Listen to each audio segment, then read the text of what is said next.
as Eli Manning stays on his feet. It is caught by Tyree.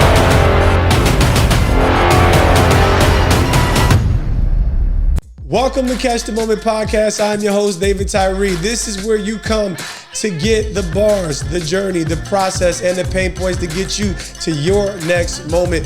This week I have a very good friend who has been a long tenured man on Wall Street. You know that's where transactions go down. Rich Johnson, thank you for checking in with me, man, bro. How you doing? David, it's an honor to be here, brother. It's good to be with you, man. Thanks. Love this guy. Y'all feel the grizzly energy from my boy Rich. Bro, this is a long time coming. We both serve on the board of Children of the City. That's right. Hey, might as well mention November 14th. We have our David Tyree charity bowling event. And hey, man, everybody get your tickets, childrenofthecity.org. Check in, support an amazing cause. But that's how we know each other. I know. But man, you've been getting life done at a high level for a long time. And we've always had a lot of admiration from a distance. So we're going to break down some of your journey, bro. But before we do that, all right, so I always got to get this. This is the first, you got to, at the orange table, we got to do business. Where were you when the first time you saw the helmet catch? What was your reaction or experience, in that moment? So I was with family and watching it in the family room in front of a fireplace. Nice. Litty? Yeah. I think it was just the girls. I don't think it was with anybody else. I think it was just relax. Yeah. Okay, cool. I just probably had a cold one open, but nice. But watching the game, not sure where it was headed. And by the way, you totally caught me off guard because I really had to go back into time and think about it. Hey, but I remember we're all like, that didn't just happen. So bewildered. Everybody's a little stunned. Thankfully, in modern television, you get to hit the playback. Yeah. And so we saw it a few times. We're like, it was like Velcro on his helmet. Like, how did that stay?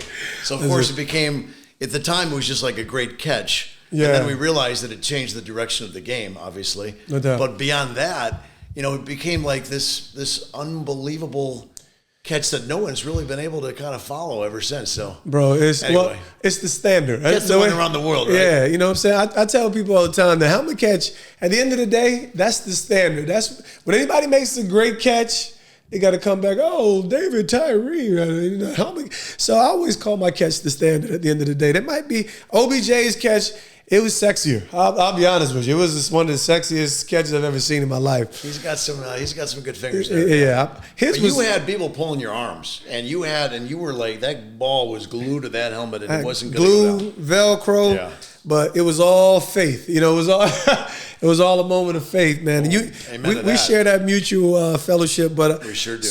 So now here, I'm going to put a little bit of pressure on you and flip the switch here because you've been in Wall Street. Don't make me hurt you. You've been in the financial marketplace, which is robust for your career. Yeah. What has been your climax moment throughout your professional or even your life experience? What is your moment for Rich Johnson where you felt like the shining star in your space? Sure. Well, I'll give you a little history. Go for it. Oldest of four. Grew up in the Midwest. Wonderful parents. What state? Chicago, Illinois. Okay, shout out. I just actually saw my mom and dad and my three younger brothers and their families last weekend in Arizona. My mom just turned 80 and she looks amazing, and my dad's strong. It was a blessing to be with my family. Love it. That said, I always wanted to be get involved in finance. No one in my family had. I decided to pursue that path, and it was a real blessing. Started with a firm called Solomon Brothers back in the day, and kind of worked my way up with a number of different firms and learned a lot. Thought I knew a lot, realized I knew nothing. So one day I am absolutely thriving on Wall Street, having a really good time, and I had seen this video from a wonderful man of God, this evangelist Jesse Duplantis, and he was doing this altar call, and he was talking about how, if you want to just, you think about what Christ had done for you, putting up one hand here, he let a nail go through it. Another hand there, nail through it. So that we're forgiven of everything. He said, why don't you just raise your hand and accept him? Okay. And it was just this most powerful moment. And that moment really just sort of spoke to me in a way. And I said, this is it, man. I've got to get into ministry. So I go down to Wall Street. Wow. I think that I'm done. I'm going to just give it up. I talked to my ex-wife Elizabeth. Yeah. At the time, I said, "Hey," I said, "this is what we're going to do." She's like, "I'm in. Let's do it, and let's just serve God 100%." I go down there. Check this out, David. I go down there. I have the biggest trading day of my life, and I'm driving back. And I'm on the way home thinking I'm going out with a bang and I'm about to figure out how to transition everything. And I heard on the inside, not a voice out loud, but a voice on the inside. In the heart. I got you where I want you, but I've seen your heart. Keep doing what you're doing. Yeah. I need more light in the darkness. I need you to be where you're at. I've called you to be there, not to be a minister, but to be a minister on Wall Street. To work and work and work and generate good capital and to be a kingdom-focused guy in a place where it's not necessarily so kingdom focused. Wow. So this was internal dialogue between you and God. 1998. Never forget it. Man, that is powerful. Yeah. And so as much as I knew that was your life, I didn't know how you arrived there. Yeah. So that's pretty amazing. So at the moment you're willing to forsake it all. Oh, that's what we agreed. I had to. I freaking love it. Yeah. Because that's the way it actually is written, even in the Bible. It's like, forsake everything. And then God, obviously, that's when the letter versus the life, which is pretty cool, right? Like, I know that's Christian talk, folk, but at the end of the day, there's a real God behind those scriptures. 100%. It's pretty awesome, man. Yeah. So, all right. So boom, that's a lot of meat. So for you, is that like, cause right now you thriving. Is that your moment? So that was one of the moments because you got a few. You okay? You entitled to have a few. As people that serve God and you're on Wall Street, it is not easy, bro. It's a minefield, and so you're going to have these ups and you're going to have the downs, like we were talking about earlier. Sure. And so after that, all of a sudden there was promotion, and God is so good and gracious. Now, either I wasn't ready for what was coming next. Yeah. Probably what was the case, or I just had a lot of enemies and I couldn't tell the difference. And so I'm just walking around thinking like everything is all good. Yeah. And then things changed. Got it. And things went south. And then all of a sudden, things got not only good, they got better and better. You know why? Because I've learned this, that it's cool. God is not against money. God wants you to have money. He just doesn't want money to have you. And so when there's that whole difference, when you take your passion, your focus, whatever it might be, and you decide you're going to get off the couch and you're going to translate that into some form of success, whatever it is. And Wall Street was the place that I just happened to know a little bit about in the capital markets. And so I had to reinvent myself, though, because capital markets changed. Everything changed after the dot-com turned into dot-bomb, and then I got into capital formation. A whole change on Wall Street. All right, so this is beautiful because you're going to educate me and you're going to educate the audience. All right, so because most people understand like private wealth management. Yeah. You can even understand 401ks and how to work, what is capital markets? And when you're talking about those different things, give us a quick, 101. Sure. So if you think about a typical investment bank, you could name any investment bank like a JP Morgan or Goldman Sachs. Yeah. And you've got your equity department, you've got your bond department, you've got your alternative investment department, you've got your investment banking department, and you've got your mergers and acquisition department, so M&A. So basically, all these different elements kind of comprise an investment bank. And then, of course, to your point, you got the private wealth and the asset management. I was in the capital market side, which was basically fixed income and equities. Okay. We're trading securities on a regular basis, and we're dealing with clients, and we're trading things for our own P&L. Okay. Enjoyed a lot of success. And I was running the fixed income business for an investment bank. Okay. And it was a pretty big balance sheet, a lot of people, a lot of responsibility, 4 hours of sleep a night maybe. And I'm talking, a good 6 days that don't work for the athlete. The athlete, they say you got to have at least 8 hours. How you functioning on 4 hours of sleep, bro? It was tough. Okay, that's real. It was tough. That's real. I basically had, so when I was in charge of the Americas, it was, I got some funny stories about that, but when I was in charge of the Americas, I was basically, 6 a.m. until, 6 or 7, get a bite, come back and do another couple hours of work. But then I had Asia. And so then I'd go home, try to get some sleep, say hi to the family, and then get up again at 2 a.m. and deal with what I had in Asia, go back to 4, wake up again at 5:30. So it was kind of like that for a while. But here, I just thought of a funny story. So I was, so we acquired this entity in the UK. And I used to hold my morning meetings from 6 to 6:30 standing up because I wanted it to be efficient. So it's kind of like ready, break. Right, okay. And so that was you used to play quarterback, so you're breaking the huddle. Let's go. So exactly. So that was just kind of the way. It was just like, boom, 30 minutes, you're efficient. No one's like messing around. You're focused when you're standing. Yeah. I just find that. So I go over to my counterparts in the UK, and I realize that they're in this big boardroom. Okay. And there's people bringing in tea and coffee and muffins. And I said, whoa, this just isn't going to work. It's not efficient. No. This is the way we do it. And some of the people that were friends of mine said, hey, Rich, come over here, man. Yeah, let's huddle up. You're going to have to really respect the culture if you want to win them over. And I recognize that on a worldwide basis. You can be impactful, but you can't take what you think you know to a different neighborhood. This is good. You can't do it. I mean, you work for a new team. Yeah. They got new culture, new policy, new rules. You're in a different huddle. Everyone thinks differently. That's fantastic. Just because you think you've got the whole secret formula, you got to adapt. So you never compromise your individuality, but you got to be a bit of a chameleon in terms of how you're going to react to life, right? Man, I love it because this is how you thrive continuously. I mean, like respecting a culture, an environment, as they say, when in Rome, do as the Romans do, but not without violating your beliefs, convictions, or even your, like there's things that are standard. There's principles that are always going to be at play that lead us to the best results. So boom, that's good. I really love that because adaptability is really how we thrive because the world is continually evolving, right? 100%. So, all right. So boom, I see you in the marketplace.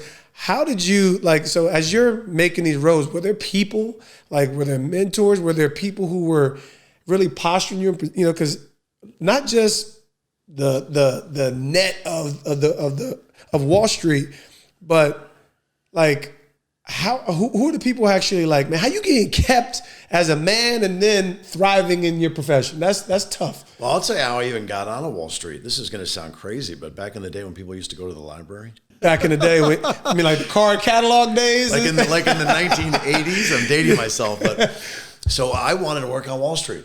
And the college that I went to was not facilitated introductions for investment banking unless you had your MBA, your JD, or your PhD. So I said, okay, fine. So I got this advice from my father, who used to work in human resources for a corporation. He's like, if you really want to get to the top of the pile, you got to be creative, do something unique.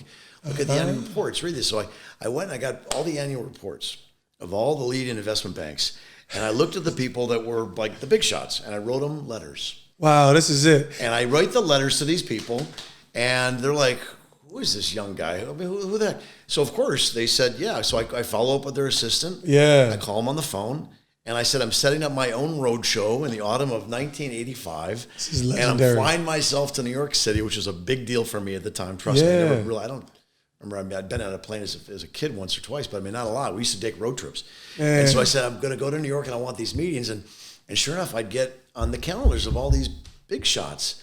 And I bypassed the whole college situation. And it worked beautifully. Yeah. And so I'd be sitting there talking to, some guy who ran a business or some gal ran a business. Although back then it was mostly guys. Sure. And they'd say, all right, well, what are you doing here? How'd you even find out about me? And they're like, hold on, let me call the head of human resources. And then all of a sudden, I'm at the top of the pile. Yeah. And I'm going through the process. I got visibility. I got accessibility. And this is legendary. And so but I didn't realize it was God the whole time working behind the scenes for not me. Even knowing. So, and so I all of a sudden had this great favor, and I wound up getting a number of different offers, and it worked really well. Bro, that's beautiful. So that's how it started. But then to answer your question too, David, in terms of the capital markets thing, when that began to fizzle, I had to reinvent myself. Okay, but so I met with this is huge. But I saw a lot of beautiful, brilliant investors like Warren Buffett and Appaloosa, David Tepper, Paul Tudor Jones, Louis Bacon, these legends on Wall Street investment philosophy. And I said, wait a second, they're in this business called hedge funds. Yeah. And they're moving into private equity. What is that? So I learned it.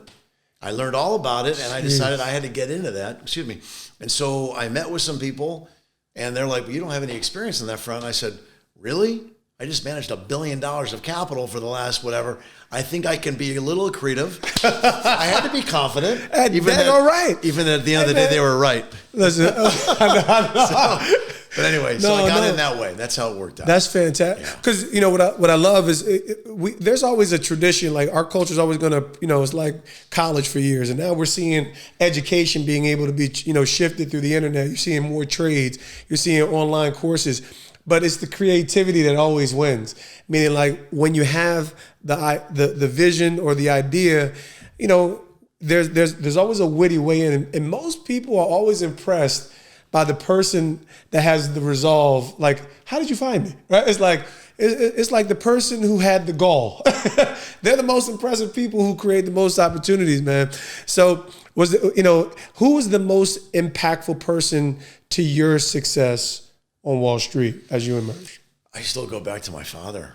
That's pretty awesome. My father he gave this speech on leadership pretty much around the country for a number of years before he went to Belgium, and then he came back. He became the CEO of a big company, and but there was this one word that he had in his 12 points of leadership that he made up called persilience. Persistence and resilience. And you think about being a ball player and the hits you take, you got to be resilient to get back up. But you also have to get up every day and be persistent and follow through with your routine and know what you're going to do. Yeah. And so I just kept getting knocked down and knocked down and knocked down. I'm not the sharpest knife in the drawer. Yeah. But I knew that if I worked very hard, and maybe harder than the next person, then I could make that extra buck. I could make that extra tick on a trade. I could make a better investment and get a higher return.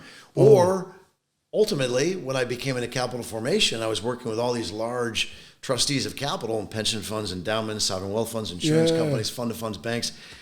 I could show them why they needed to partner with me as opposed to someone else that I was competing against.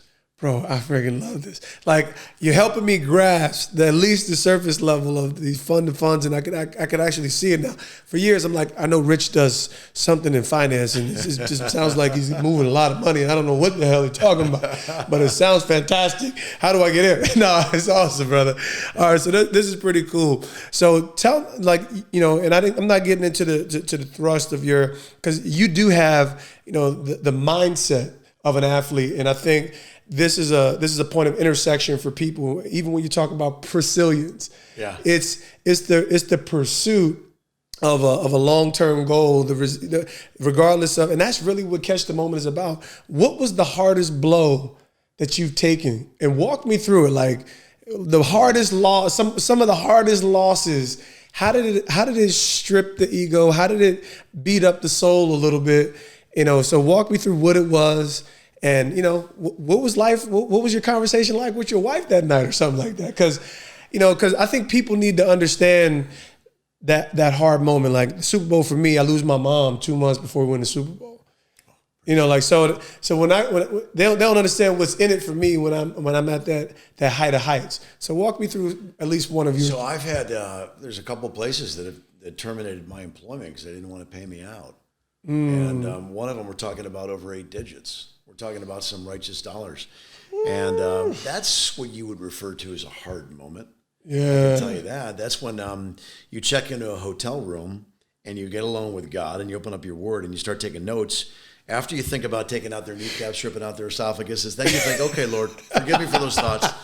How do I actually handle this thing in a righteous society, right? Although those nightmares still don't go away right away. No, bro. Well, I'm glad you actually said that because you know everything's open here on the table. So a lot of times, even when you're genuine in your faith, we want to say the right things before God instead of saying what's actually real and going on in our minds. So I'm painting the image of people presenting themselves authentically, not just to people, but present yourself authentic to God. Like, God, I really want to destroy this dude. And I think that's when you get the opportunity to get a real prayer through, like when you actually get the real stuff out in front of it. So, man, 8 digits. Hey, just public service announcement. I haven't seen 8 digits anywhere before in my life. And you were owed that and didn't get it. So you know what happened, though? So I wound up, did not. And that was a very difficult life lesson. Heck yeah. But I changed a lot. Okay. I overcame a spirit of fear. I learned a little bit more about where I could actually deploy greater degrees of success. I recognized that by being in capital formation or in sales, that sales is a contact sport, man. It is. It's just, and you just have, you're 100%. So, and then, you know what I did? I started going to the gym. This is when I met you, when I was getting jacked. I don't remember this, but I used to. I remember, and I don't know if it was before. I felt like I might have met you maybe 1 year before the helmet catch, or it was either right. No, it was 2 years. 2 years? Okay, gotcha. And I just want, listen, let me tell you, this jack dude is like, he's chest out the head. I'm like, freaking looking like Lou Ferrigno. I'm like, Then you had nice little, hair, swaggy, and like, damn, what the hell is this? This guy's looking like freaking Thor. I wish, bro. But no, I started. So I would go to the gym every day because I used to just be like lean cardio, hitting the bag. Yeah. Kind of light weights, doing a little bit of gym stuff, and then I decided to go to the gym. Yeah. And every day I'd go there, add 5 pounds. Hold on, okay. Add 5 pounds to everything. So whatever you were trained every day, you would add 5 pounds. I was inclining, doing reps of 495. Damn. Yeah, this was when I was in my 40s, brother. Not your average dude on Wall Street. No, but it's amazing though. It's in here. It is. It's in here. So I had friends who were like, "Are you on the juice?" I'm like, "What's?" I didn't even know what they meant. I'm like, "What juice?" I had a really good energy drink, man. I'm like, no, we're talking about the juice. Fantastic Red Bull, man. I was geeked up for my workout this morning. Exactly. Bro, I freaking love it. Yeah. So that's what I'm talking about. I think it's that insight and also the observation. So whatever we experience or whatever adversity is not only, how did I get maligned? How did I get, but what is my responsibility moving forward, right? And I think that was huge. Even when things didn't work out for me with the Giants, one of my biggest takeaways, and this was 2 years ago, one of my biggest takeaways, I had a lot more to offer than they were really seeking, right? I'm working with players, right? But, I realized I probably could have run some more ideas and thoughts up the chain in a way where maybe I need to just let them know and make them believe that this is their idea. Right, it's almost like Inception. I got to plant the idea, and that was something I felt like, what, it wouldn't have cost me nothing because I care about this team and the organization enough. But I'm usually also one of these guys where I'm like, well, people don't really care about what they're not asking for. It's like if they're not asking for you, they don't usually value insight that's not being demanded or warranted. So that was always my general thought. So man, I love the takeaways from that dark experience, man. And so. Now, talk to me just a little bit about now. Like, what's Richard Johnson into now? I know you're still in the similar spaces, but what has been the passion moving forward in your life and in your business? Sure. Well, I'm kingdom focused and everything that 100%. Talk about it. And yeah, so there's a number I've got in my own ministry. Obviously, on the board with you at Children of the City, and we're doing good. And for those of you who are listening. And you got to check out Children of the City, especially November 14th in New York. Come on, we're going to have the best time with David Tyree and the New York Giants, his buddies, his friends. Julian Love, Kayvon Thibodeau. I mean, the fact that we get these guys year in and year out is huge. But the money is going to kids' education, underprivileged kids. And that's the whole point. So going back to why do we work hard? Sure. We work hard for a legacy. We work hard for our kids. Yes. But you know something? Every single person, I don't care if you're a billionaire or if you're broke, have a fiduciary responsibility to do better, not just for you, but for someone else. Someone else is going to benefit, whether it's inspiration, whether it's perspiration, whether it's just a little extra dollar here and there, you're going to be doing good. And that's why for anyone right now is listening, watching, sitting on the couch, thinking about maybe I'll do it tomorrow. Do it now. Do it today. Write down that idea. Write it down and make it plain and run with it, like the book of Habakkuk says. And just get out there. And you know what I got earlier? Can I just keep going? Give it to me. Heck yeah. Okay, you can tackle me if you need me to, call an audible here. But anyway, we vibing, bro. We here. So the word I got before today was something I was talking about the other day with some friends too that I'm in this other ministry. Run with purpose. I like it. Run with purpose. What are we called to do? If you got breath, we're called to do something. Heck and if we can do it together, it's even better. But I can tell you something, that everyone that's listening is not by accident. It's on purpose. Absolutely. And what are you doing with the gifts that God has given you? I love it. And how can you make it better? Not just for you, not just for your spouse, not for your kids, for the world. God has given us all a talent and a gift. Yes, and we got to use it, right? Got to use it, man. And like even as this, it says that the gift makes room for you. There's two different kinds of gifts. Like it's everything that you've been endowed with, just by virtue of being God's amazing creation. So whether it's athletic, whether it's intellectual, whether it's emotional, artistic, whatever it is, your gift will make room for you.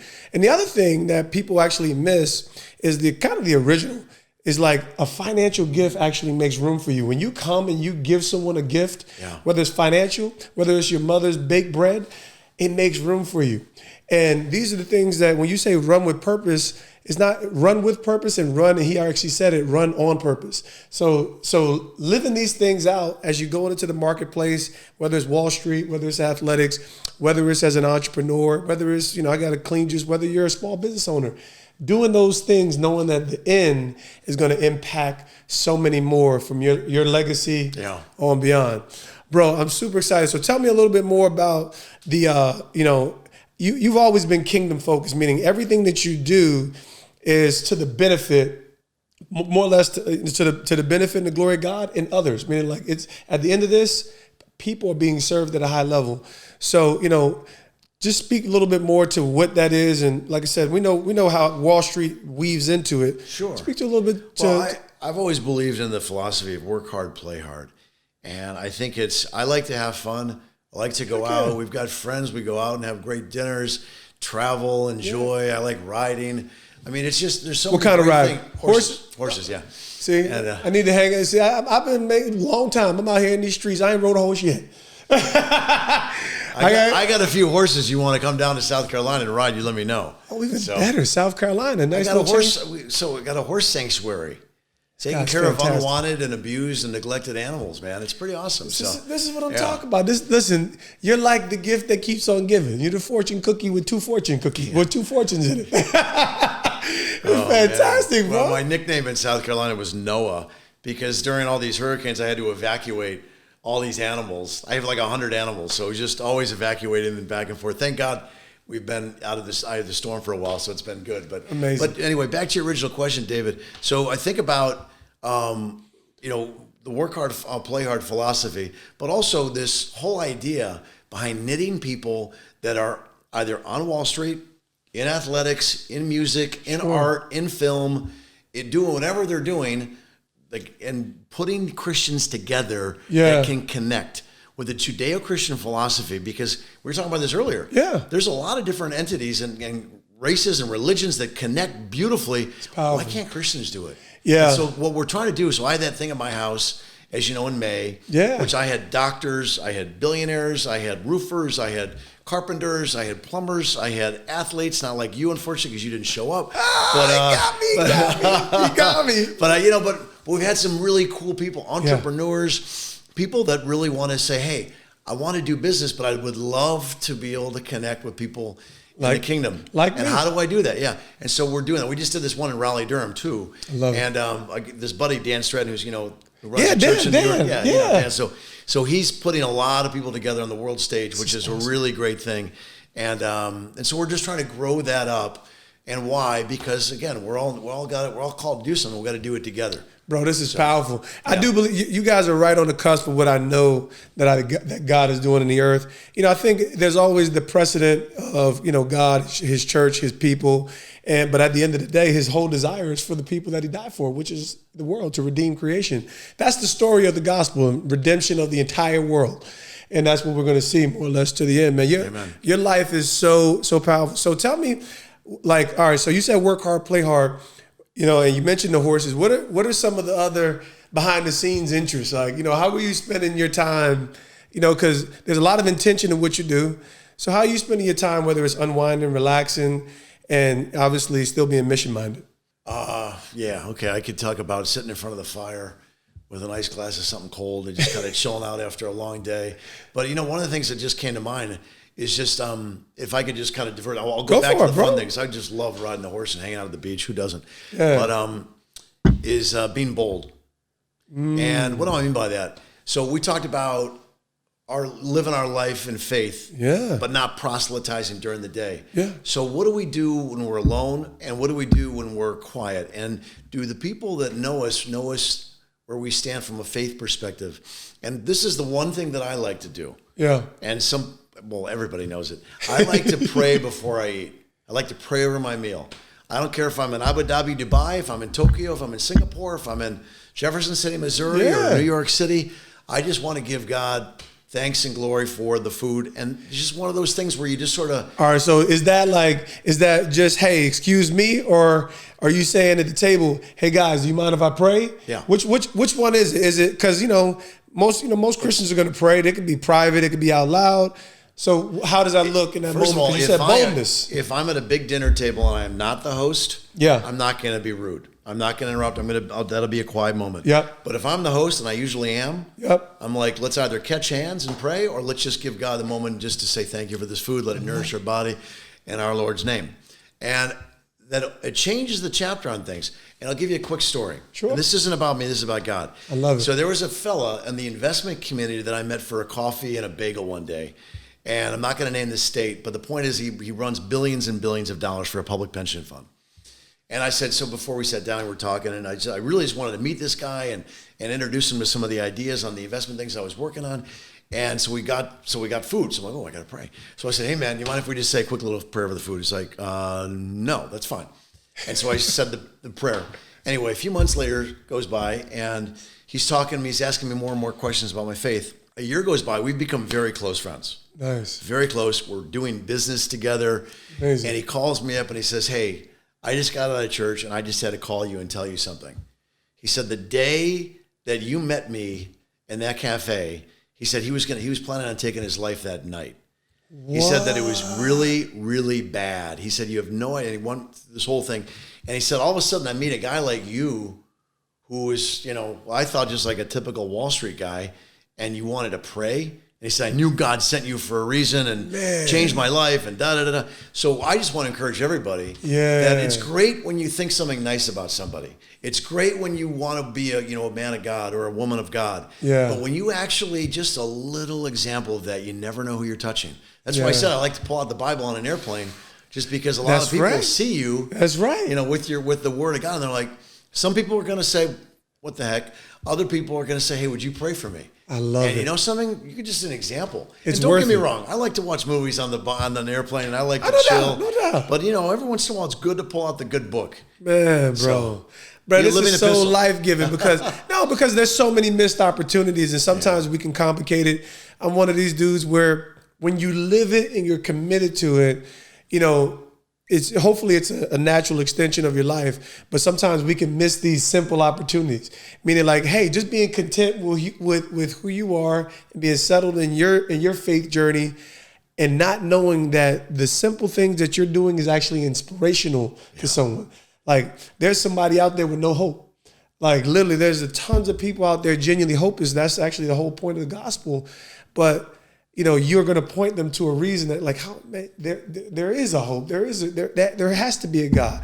Yeah. And so, man, your life and your example, obviously, and even successes, as well as you already alluded to, the ability to overcome your challenges, failures, is what makes you so inspiring, bro. This is top shelf. Well, you're nice to say that, but it's also about our children, right?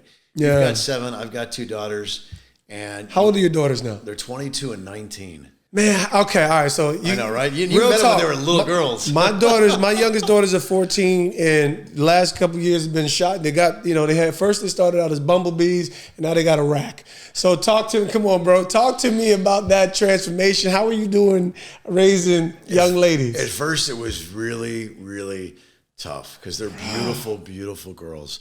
And so, but then, that they moved down south, as I think I explained to you years ago. And so I go down there on the weekends and became less. But the interesting thing is that my eldest daughter's got a boyfriend now. And she's a good girl. Yeah. And he's in the Air Force. He's a good dude. Okay. And he's 4 years older. And I had just done a half marathon in January this year. Nice. And yeah, I know. And I don't even like running. But then so I said, hey, there's this bridge run in Charleston. It's a 10K, and you go up the Ravenel Bridge and down. Why don't you do it with me? And I'm like, yeah, let's do that. With the guy. With the guy. So, so I'm sitting there thinking like, okay, I can, I just did I can do this thing, right? Sure. But this guy's got a 9-pack, right? So I'm thinking like, can I keep up? So I said, all right, no worries. It's all good. So we get to the thing. We do the bridge run. And all of a sudden, the steepest part, pretty much everyone is walking. Everybody. And I said to him, hey man, I'm just going to walk up this little part. That's cool. Yeah. And he's like, that's cool. I said, no, you go ahead. He said, no, I'm going to stay with you. I said, if you're going to stay with me, I'm going to ask you a couple tough questions. And he's, yes. And so he said, no, he said, I'm going to stay with you. I'm like, all right, what are your intentions with my daughter?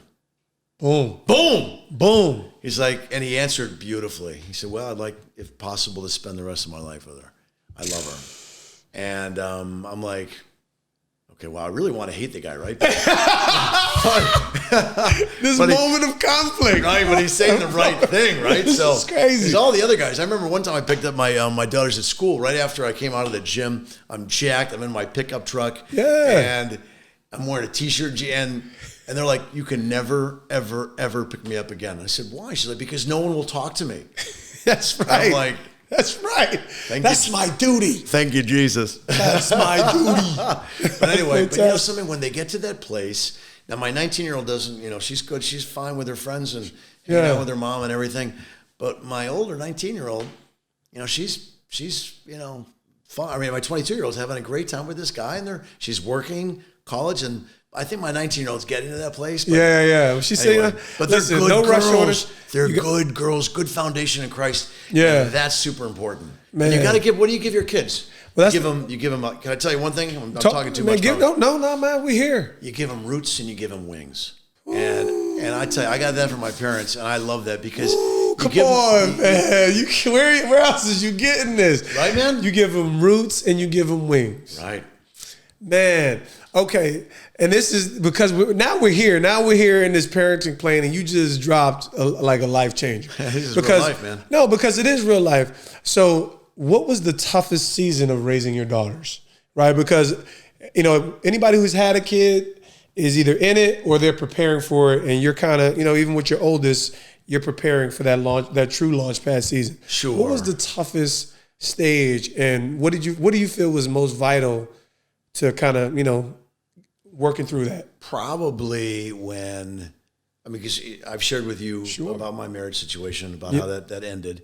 Yep. And I would say that now that we're friends, which is great, but during the period of separation, that was really, really hard. And for anybody who's gone through that, you tend to stay together to make things work for the benefit of the kids. Sure. But the most important thing ever is to always let your kids know that just because you might not be the same unit, you're still a family.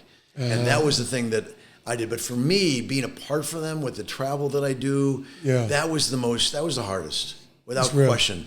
And also, now was there watching them grow? But more specific, was it when they were little kids? Where was it at the point of puberty? That's kind of what I want to get to. Like, was there ever any stage you're like, these girls are bugging? Well, I tell you this, it used to be daddy, then it was dad, then it was the dude is home. So I will say that got weird, dude. And then even getting called by your first name, it's like they hit you with the first name status. Oh, let me tell you something. We don't do that in black families. That's a correction right there. That's a correction. I tell you what, that did not go over well. No, I'm sure good. No, that's because you're a righteous man. Because God don't play that. No. Bro, exactly. Man, I'll always love the word daddy. You could be. Because they never stop being. I love daddy. I love it. Because they're still my little girls. I still have their pictures on their phones, on the iPhone. The pictures when they were 10, each of them. It's legendary. I still see them that way. Dang, man. Well, listen, man. Like honestly, this conversation is life-giving on so many levels. You talk about giving your kids roots and wings. You talk about persistence and resilience. But ultimately, your life is one that lends to the removal of excuses and being able to pursue not just a meaningful career, high level of success, but you can do it anywhere and actually bear the light that this world needs. So number one, as much as I knew this from a distance, I know a little better now. So thank you for giving us, just this time, man. I'm gonna give you the floor to share anything that's just valuable, meaningful, inspirational on the way out. But we got you cooked up the goods, bro. I appreciate that, David. I do. I got to tell a story about you. So, I'm your guest, but you're kind of the guy that I've admired for years. Watching what you did, not only as an athlete, but I knew you before the catch and after the catch, and you never changed. Appreciate it. You stayed humble, you stayed faithful, you stayed godly, and you stayed motivational.